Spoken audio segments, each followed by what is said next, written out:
Good morning, everyone. My name is Christopher Frizzelle. I'm a longtime writer and editor at The Stranger, and this is my apartment on Capitol Hill.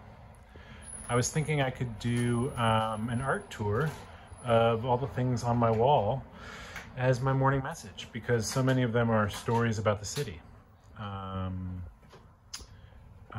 Also, many of them feature local well-known artists. So this is Kate Wallach and Zoe Schofield, both well-known choreographers, both of whom have made a message to the city. They are in Lake Washington, I think barefoot and with their hair braided together for some very good reason that I can't remember. This is the poet Heather McHugh, who's also made a morning message to the city right there. So this is from 1967, and this is when Mademoiselle used to do a summer issue with guest editors, and Sylvia Plath was famously a guest editor for Mademoiselle one summer, and she turned that experience into the bell jar. Anyway, Heather was one of those guest editors too, and I'm guessing Heather had a better experience than Sylvia Plath did. This is my probably most popular piece of art. Whenever anyone walks into my apartment, it's the first thing anyone ever wants to talk about: an instructional guide by Derek Erdman about how to unlearn to draw Khloe Kardashian. So funny. Here are some taxidermy of plastic deer made by the artist Jessica Bagley. That's Mary Kate and Ashley right there. And that's Helen, for Helen Keller, right there. This is an ornament I once stole off the Christmas tree at Westlake Center.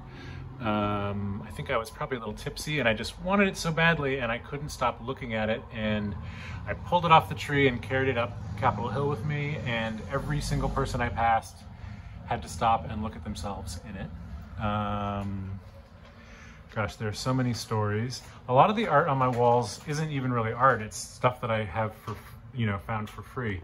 Like this. This is a doodle by the writer Dave Eggers, and he drew this doodle on a napkin at Vito's on First Hill, where we had a drink once, and I slipped it into my pocket and turned it into a piece of art on my wall.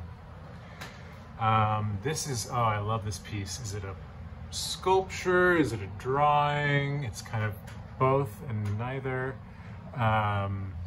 It's a piece that I bought at the factory. I'm blanking on the artist's name at the moment, but I always like to buy art at punk galleries or other small independent spaces because it's affordable, and also to develop a relationship with interesting young emerging galleries and interesting young emerging artists. So everything on my walls here, almost everything, I got it for less than 200 bucks, including this. It's a poster for Lynn Shelton's film Hump Day. As you can see, it's in French. I visited Paris exactly once in my life. It was in 2009, and I went for a jog and I saw it hanging on a pole, and I thought, I have to have that. So I pulled it off the pole and took it home with me, which is, I guess, probably also stealing. There seems to be a stealing theme here today.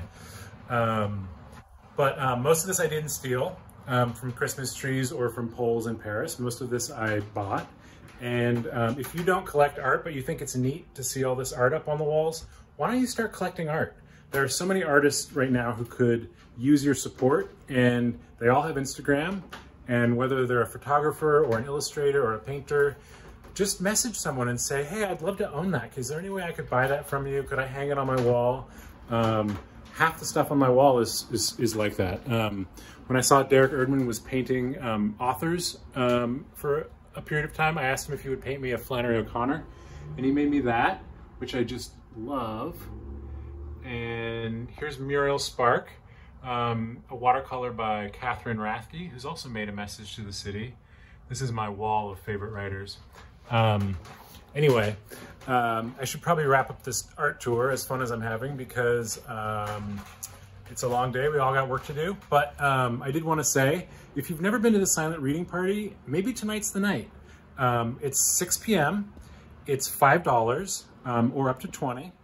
And it's just 2 hours of very mellow, relaxing piano music while people all around the world gather together to read. My dream is to have the whole world set aside 2 hours a week to read together. And if you join us, you can be part of making that dream come true. If you're looking for something more structured than a party where everyone just does whatever they want while they listen to music, I am also starting a book club on Saturday. On Saturday morning at 10 a.m. is the first session. And we're reading a book by Muriel Spark, one of my very favorite novels, called The Prime of Miss Jean Brodie. And if you don't have a copy of the book on hand, you can still take the class. You don't have to read or prepare anything for Saturday, and you'd still have a full week until the next week to catch up on the reading. I'll include links to that below as well. And if you're not interested in either of those, I still hope that you have a wonderful day. The world is full of so many unknowns, and it's a dark and scary time. But there are beautiful things as well, including this view. I'm gonna leave you with a view of my view and some music by Paul Matthew Moore.